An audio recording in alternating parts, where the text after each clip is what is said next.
Hey guys, just wanted to do a quick review here of the G-Shock from Taipei. It's the first anniversary G-Shock. I've heard a couple of different names for this. GT1, G-Shock Taipei, the new gold super hype G-Shock, all sorts of different names, but whatever you want to call it. I thought I'd just do a quick review here. Before I get into it and get started, I'll just show you, this is a sort of a little suitcase that came with the watch. I've heard a few different stories about this, so if you're going to be buying this on resale or you're looking to add this to your collection, make sure that you ask the seller if it comes with the box. Sort of some conflicting stories I heard that this piece was limited to 70 pieces. I think that the box itself was actually over 100 pieces. I'm not sure the numbers. Someone can make a comment on that if they want. But most of the people that are reselling, I've noticed, do have the box. A few of them, the resellers I spoke to, don't. So it's just got this, I think these are called Pelican cases, I'm not sure. But it's pretty cool. Little display case there for you to hold 8 watches in for traveling. Nice little added bonus for anyone who bought that. And then obviously on the front it says G-Shock Taipei there, which is pretty cool.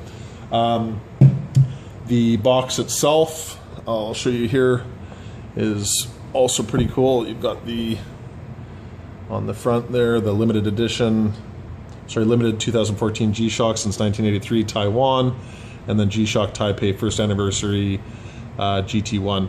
GT1, that was for the G-Shock Taipei 1, G-Shock Taipei first anniversary. So that kind of plays all throughout. One of the things that's really cool about this, and a lot of collectors have been kind of getting excited about, is this tin. The tin is, it's a little bit weird. A lot of, in the last few months, people have gone crazy over the packaging, and I admit a lot of the packaging that's been coming out recently is actually almost borderline nicer than the watches themselves. But there's the tin. You've got the G-Shock first anniversary, sort of this little teardrop looking thing on the side. The GT1, again, G-Shock Taipei 1, G-Shock since 1983 Taiwan, limited 2014. I think the reason why people are going crazy over this watch is because it's I believe the first collaboration that G-Shock has done with this new gold look that they're doing. Also, you've got the fact that it is a limited edition GA110.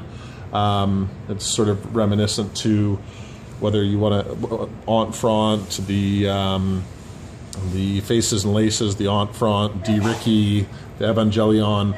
A lot of these GA110 pieces are extremely sought after, and then obviously demand sort of a supercharged price. The story behind this is in January 5th of 2013, there was a Shock the World the Shock the World Taipei event happened. It was the first Shock the World event in Taipei. It was attended by over 1,000 people, and obviously G-Shock and Casio realized that they had a huge audience and a huge following there. So this watch was released. This was released in 2014. I can't remember the date. Maybe early November. I don't remember the exact date, but this watch, again, limited to 70 people. I saw videos on the internet where there was, I would estimate 600 to 700 people out front.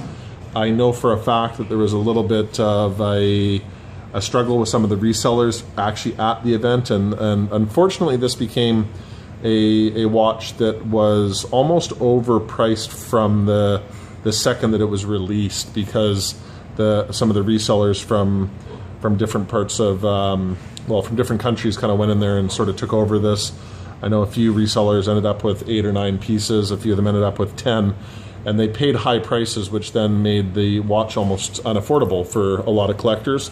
It is a pretty cool watch. It's got this nice custom sort of, actually this was designed by a graffiti artist. The whole package was designed by a graffiti artist that goes by the name Bounce. I looked on the internet and on Instagram, and he's got some really cool graffiti.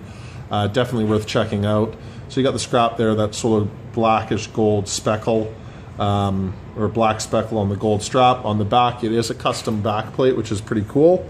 My only criticism of the back plate, and one of the things that I think is red flag isn't the right word, but I think is a bit cheesy, is that they didn't number the back plate. I think when you've got a piece that's apparently limited to 70, definitely in terms of the value of the watch, if they had numbered it, you know, then you get into comparables of in the likes of the Enfront. But when you don't number it, it just, I think it leaves too much room for the imagination. And when you've got watches that are going upwards of, you know, well over $1,000 for some of these pieces, then, you know, you kind of got a question of whether the demand is there to start printing off other pieces. So I don't like it personally when you get a low number like what this was, and then they don't take the time to number the piece. I think that's a little bit cheeky for the collectors who are paying, you know, the premium on the resale market.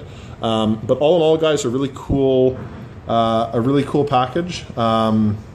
Again, I think that one of the, you know, the trends that we're seeing with these is the fact that the packaging itself and sort of the whole display is what makes these unique and what makes them sought after now, less so than the watch. You've got the whole package, and again, this is definitely a piece that collectors are going to be looking out for. Definitely a piece that's going to be difficult to try and duplicate, and since there is so many features of this, the tin from the box and the case here. So anyways, guys, that's the G-Shock Taipei 1st anniversary. Hope you liked the video, and I'll be putting up some more stuff later.